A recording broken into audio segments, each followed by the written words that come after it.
All right, this week I'm going to be showing you two paintings I did. These are just smaller paintings, and I'm actually going to show you how to make the buds of the flower first, because that was something that I needed help with.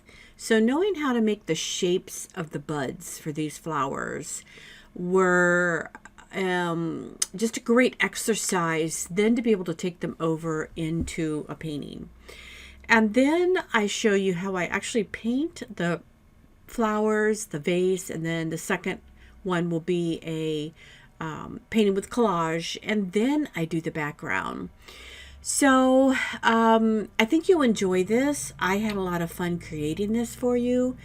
And without further ado, let's jump into how I created these. I wanted to start this video just to remind you, because I've had a couple people ask me about my art journals. These are art journals that I created myself. I have 3 of them.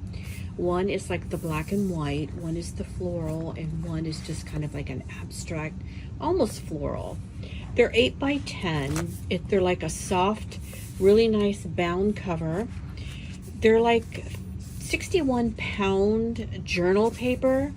I've actually painted on these sheets and they've held up to some painting, but they're mainly made for journaling. I did them with blank pages, but they're very nice to hold, and the price is very good. So I thought I would throw this in there and remind you, the link will be down below, that I do have 3 of them.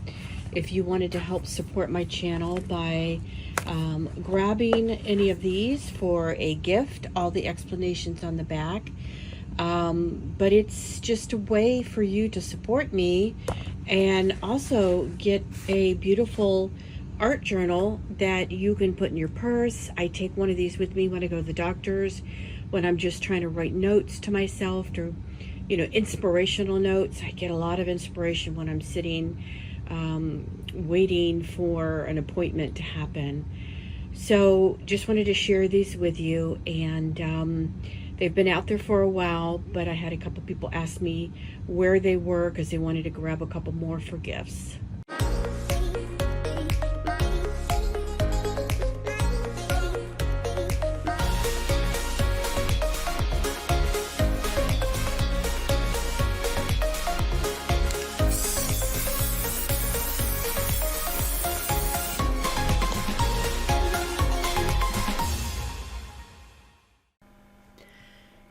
I thought I would show you some flowers, some abstract style flowers, and how I create them. Flowers have always been an intriguing thing for me because I don't like them to look like realistic. I am very abstract.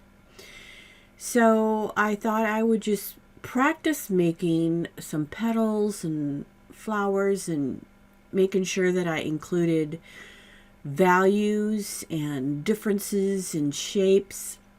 And so I just start by making the petals kind of like a U shape.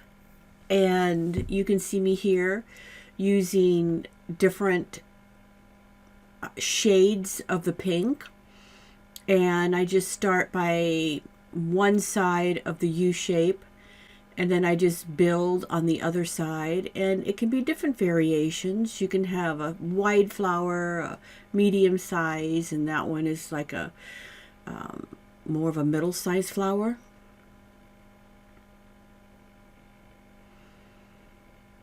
So I'm just practicing more shapes, and I'm going to take this into creating a floral using this concept.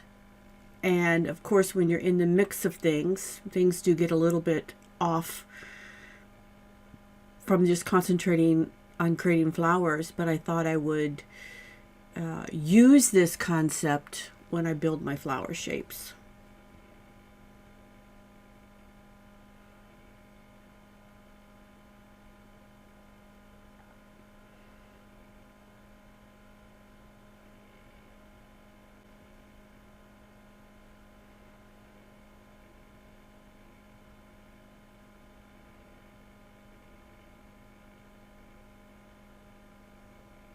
That one's more of a flatter flower as opposed to a U shape.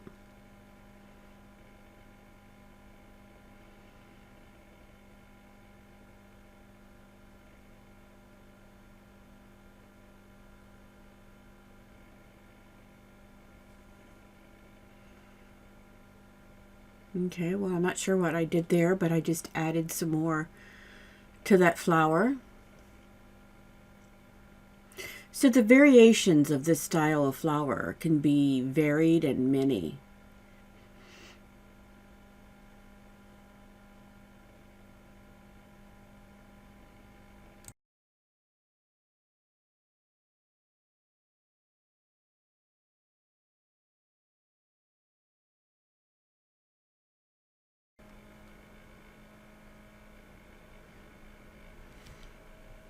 So I'm going to play again with some shapes for some flowers, and I'm staying with the pinks for right now, using a round brush, smaller brush than I did before.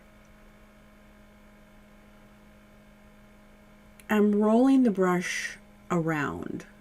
Again, I want it to be a very abstract, almost whimsical look. I don't want it to look like I've worked very hard on creating a realistic flower.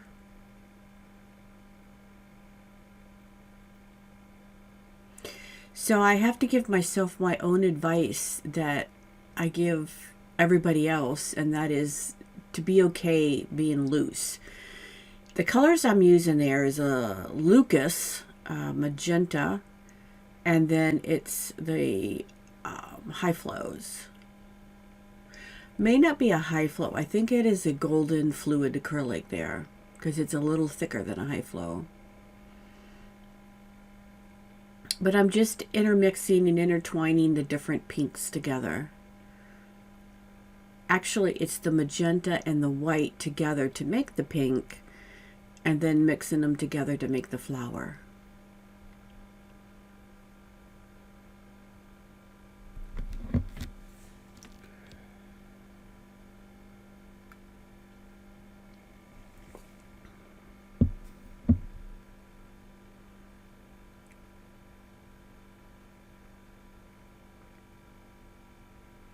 I'm keeping this on regular speed instead of it being on a faster speed, so you can just watch where I'm putting the brush strokes. There's no exact science. I can't say step 1, step 2, step 3. I'm just adding strokes, and I'm trying to stay loose. I'm trying to keep a brush stroke with the twirling the brush that is very loose.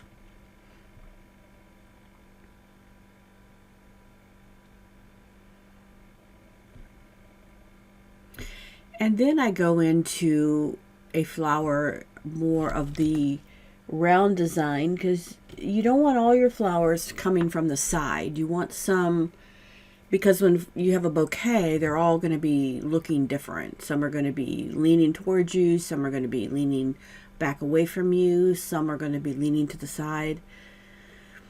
So I thought I would practice with just making flowers that are looking at you, and I grab even a smaller round brush, and right off the bat I start with 2 different colors. Many times what happens is I'm grabbing a larger brush, I do all the same color, and then you don't see any depth to the flower. So that's why I'm practicing these flowers by themselves, concentrating on the looseness of them and the depth and the values, as opposed to creating on a paper with a bunch of flowers. I'm concentrating just on the creation of the buds.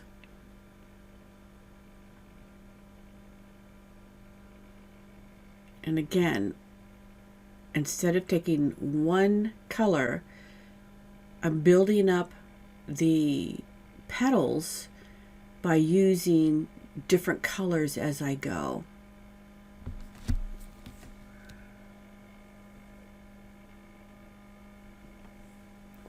I grabbed a different brush on this one because differences, I've mentioned before, mean a lot in an abstract painting.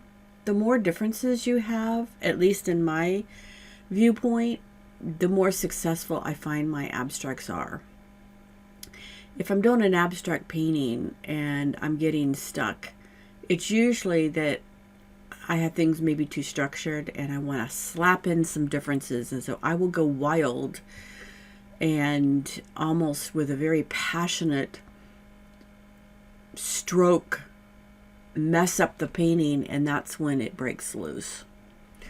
So there's some flowers. Now we're going to go into painting a actual flower painting using a lot of these same. And if you have to create your buds separately each time just to get in the flow of creating the flower buds, that's what I find helps me, because I get in the zone of painting the flower buds.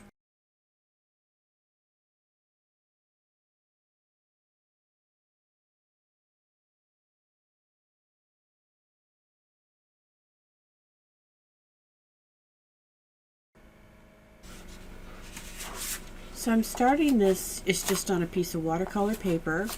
I usually use like 140 pound. A lot of times I'll grab Strathmore, or I just have a bunch of loose paper there because I can always put them in a mat and frame them. So I'm not worried so much about the paper, and I'm not using the paper for watercolors.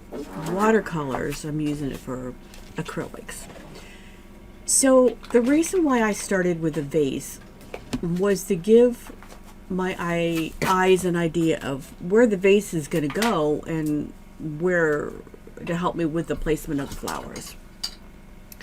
A lot of times if I start the opposite way, I can always add in a vase, but I kind of lose myself on where the vase goes, and I don't start out my paintings with drawing in. A lot of artists do, and at some point I may do that just to see, but I'm using, just to tell you this, that is a little yellow Hansa and some green gold, both golden, and I'm mixing them together. I love the green gold, but I don't like it separately,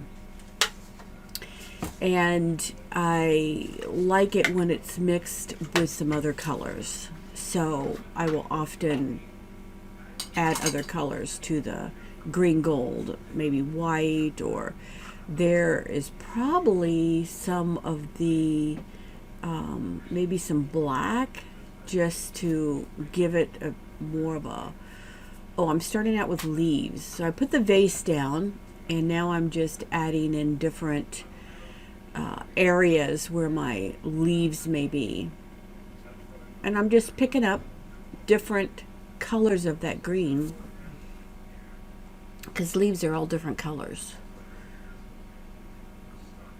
I don't have a plan, and I guess you could put the leaves in later, but a lot of times I like to add leaves as the base to kind of help me know where I'm going to put my flowers. So right before this even dries, you see me doing the same technique with the flower buds as I was showing you. So I'm doing a little bit of the face on and some from the side.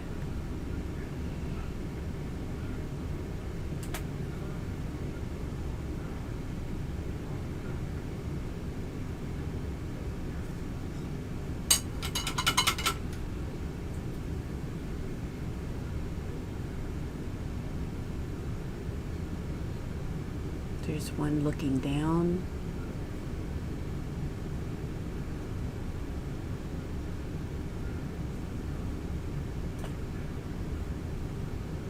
So I played with that a little bit. I guess that's looking down, but it's looking towards you. And for some reason I put a little bit of that black in the center.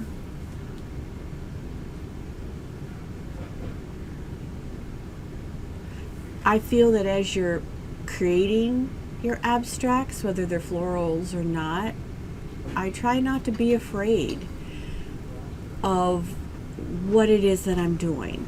And I noticed that that flower became lacking value, which was, you know, some darks and lights. So I needed to go in. And same with that one. I had the same shade going all the way around that flower, so I broke it up a little bit. I'll put the furnace filters back and clean up all I painted this probably a couple weeks ago when I painted the other when I come down here. flowers for the video I did a couple weeks ago, so I almost forgot what this painting looked like while I was creating it. So I'm narrating this as I'm going. I think I've laughed at myself before on tape with you that many times when I try to talk while I'm painting, it's two different parts of the brain for me, and I find that I can't talk intelligently. And I may not talk intelligently now because I'm, you know, getting in the creative zone of watching this painting come alive, but I feel I can be better able to describe what's going on when I'm narrating back after, while I'm not painting.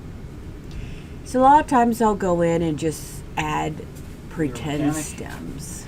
You have all kinds of things. A lot of times I look at my paintings and I find a flower kind of floating out there, which is okay in an abstract, but these I'm just going in and just adding a direction of the stems and where they're coming from.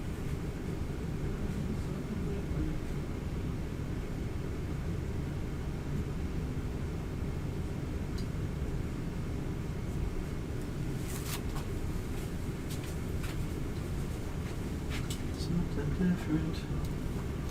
Okay, where are we going to put this? Because it's going to The come out all reason why nasty. the colors here to me look good together is I'm using complementary colors. I'm using black or green and red, like Christmas colors. They're complementary. So now I'm going in and really with some watery black, adding in some different values so that it really pops. Is there black in nature? Yes, maybe not on leaves, maybe in the fall. But for me, I don't do a traditional flower painting.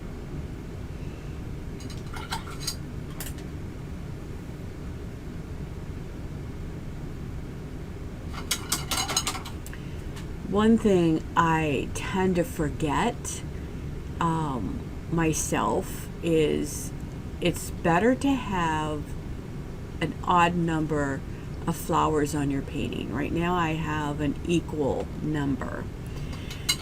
And in the end, I can't remember what I've done, if I've added in to make it an odd number, but I'm looking at more of the white space along with adding the flowers in at the same time. I'm not counting the flowers, and that's something I feel I need to get a little bit better. So maybe by adding some of the petals, I'm breaking up the adding the equal number of big buds.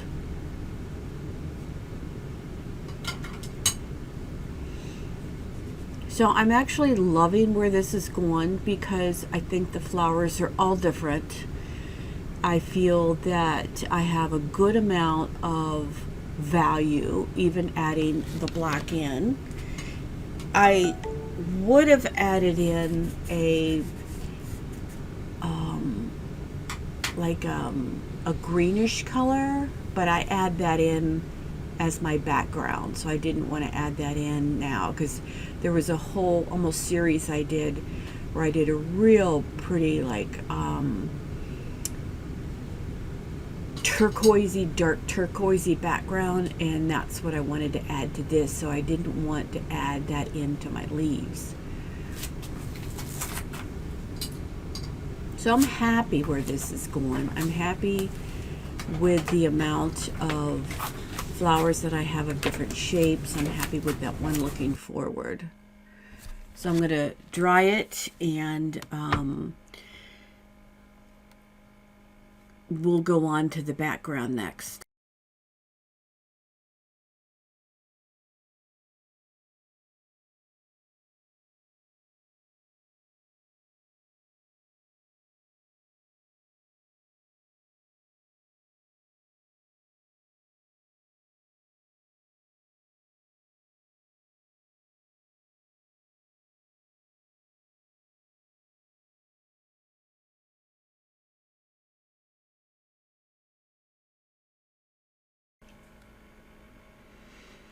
So I'm at this point, I'm going to do the background, and I think for this one I actually chose like an ultramarine blue, and then I mix in some of the lime green or the green gold that I have going on. I've painted the vase. I did that off camera, so I painted the vase just the same color as like the background. And you can go in, the next video will be a flower where I've actually collaged the vase, but you can go in and collage that vase, spray paint that vase, do all sorts of things. You've seen me do that before. So I'm adding in some white so that the whole background is got different variations of the blue. And I'm not being ultra careful. I'm just enjoying how it's just with water flowing into the background and intermixing with the paper and becoming very variegated shades of the blue.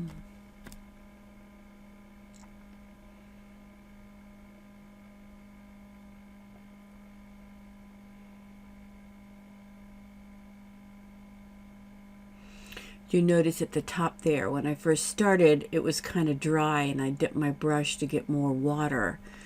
I want this to be watery so it just blends in with the paper.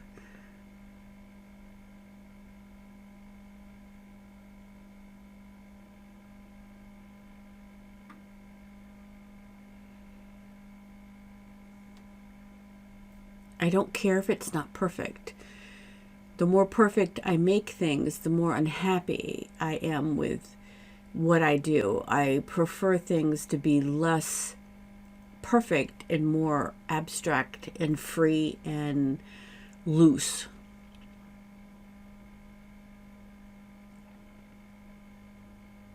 So I always dip in with my fingers. I can never help it.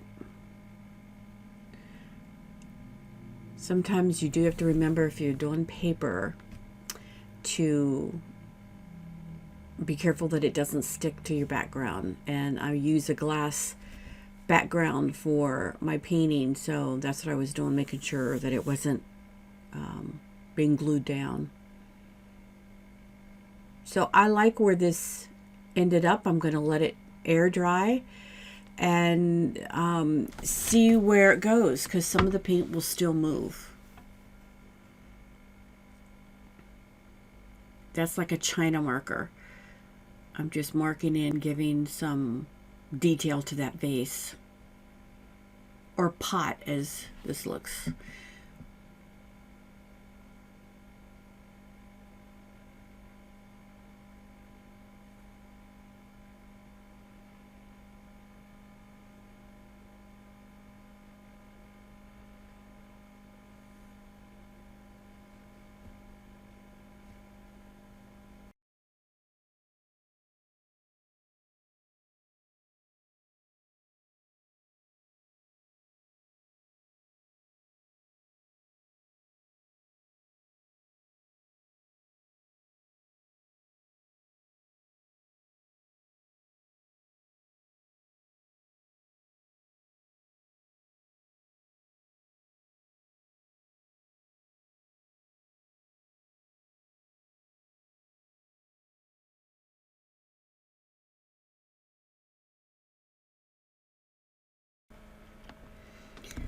So with this one, I started right in. I was getting kind of confident in my flowers, so I start right in with drawing some flowers, and I'm dumping, as you can see, the paint right out on the paper.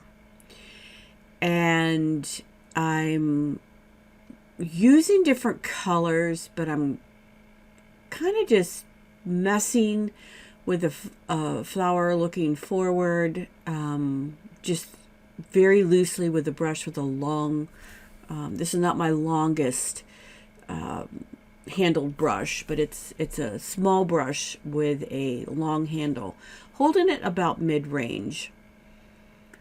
And on this one, I just decide to do 3 and very, very loose.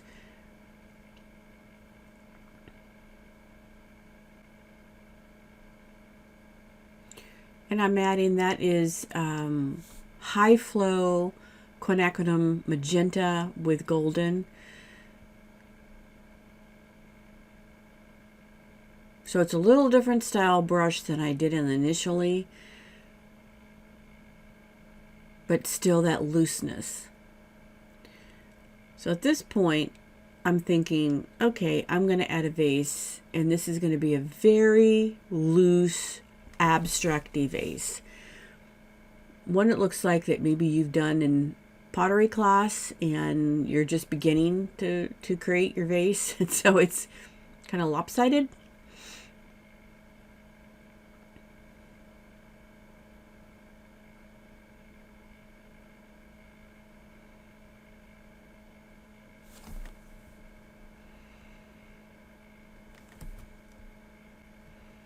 I'm going to do the same background blue on this because I like the way the blue looks. And this one I'm going to actually add some collage paper to that vase.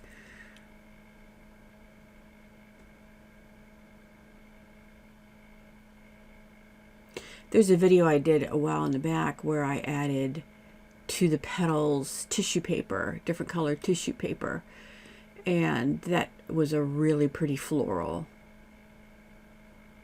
because the tissue paper just blended in and gave them a little bit different texture, and I'm really all about texture in my abstracts. So I'm sticking to the 3 and keeping the value of the odd numbers.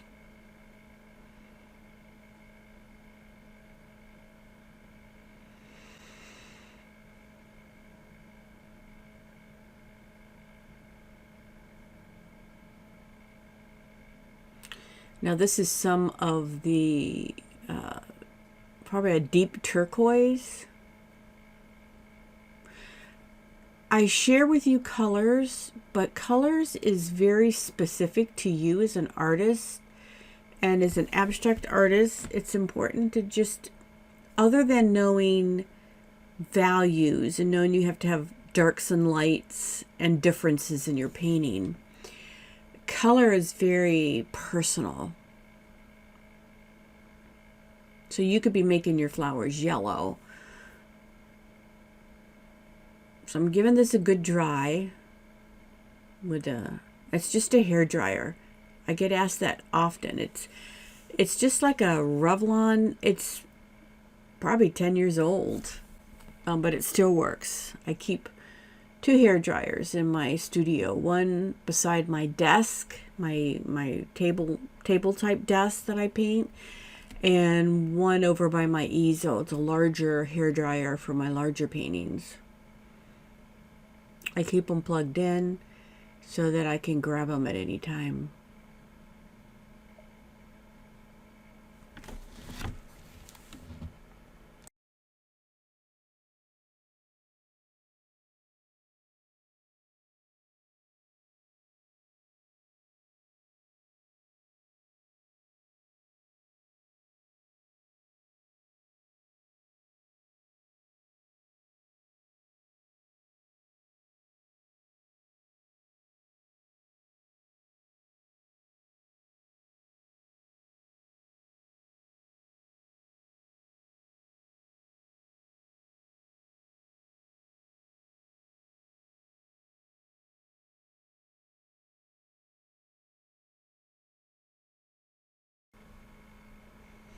So I let this dry, and I went into that same blue. This is more of the ultramarine blue, watered down with, it's the high flow, but it's still watered down with you know, just my paintbrush getting wet. You can see me dipping it. And I'm adding some of the green mixture from the leaves, but it's very loose, very watered down background, just covering up the background. I'm really enjoying this series of florals that I've been doing with this blue background.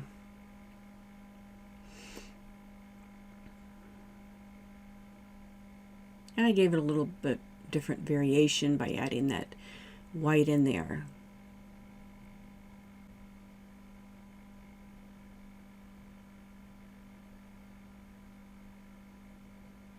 I am going to collage this vase, and that's coming up soon with a real pretty piece of collage paper that I have. So I let it dry, and I'm now going to add, I off camera did, as you can see on there, spray some white stencil, but I needed more. I wanted more of a different look. So that's when I go in and I'm looking through my collage papers, and there's a piece there. It's you can grab a napkin, you can grab handmade papers you've made. I just like the swirl on that, and I added in a very haphazard way, and it turned out, in my opinion, what I needed.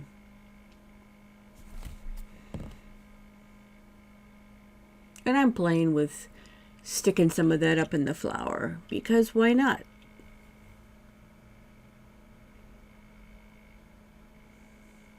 So I'm still playing with where I want that to be on the vase.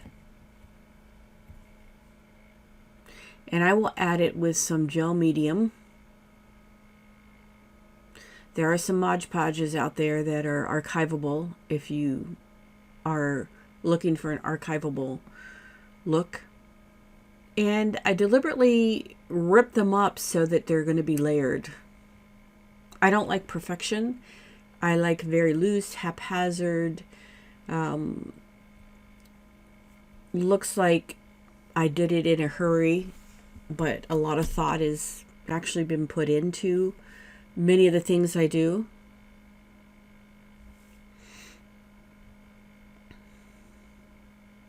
So I'm going to be gone for 2 weeks. I'm going to go visit my grandkids before my grandson goes to preschool. And I do have one video that I think I'm going to put out. It's an unusual video. It is painting with marbles. And the painting that I ended up with is a great background. But it's something that was fun, not my normal video. And I thought I would throw it in the mix because it was something, and I'm pretty sure I'm going to put it out because now that I'm telling you, I kind of have to. But if I miss a week, either because I'm gone for 2 weeks, if I miss a week, I apologize. But the trip is much needed to give my kids a break. Very too active, very high functioning grandkids that are very social and need to be entertained. I was a quiet child. I could sit and color and do things on my own. These cute little grandkids of mine need interaction and activities. So, and I love to do that. And I love to do that for them. So I'm adding some gel medium, and this is a matte gel. It's not a real heavy gel. It's paper I'm putting down, so I didn't feel like I needed a very heavy. I still will coat the collage I put down underneath to give it a place for the glue to the paper to adhere to, and then I will coat the top to make sure it is securely added to the painting that I'm doing. And I like that it's layered instead of one piece that's perfect. And I did go ahead and throw those little pieces in the buds up above, because again, why not? You can see where I ripped that some of the collage, it's like a maroon with like a maroon pattern on the top. And so some of the pattern underneath the maroon pieces are showing.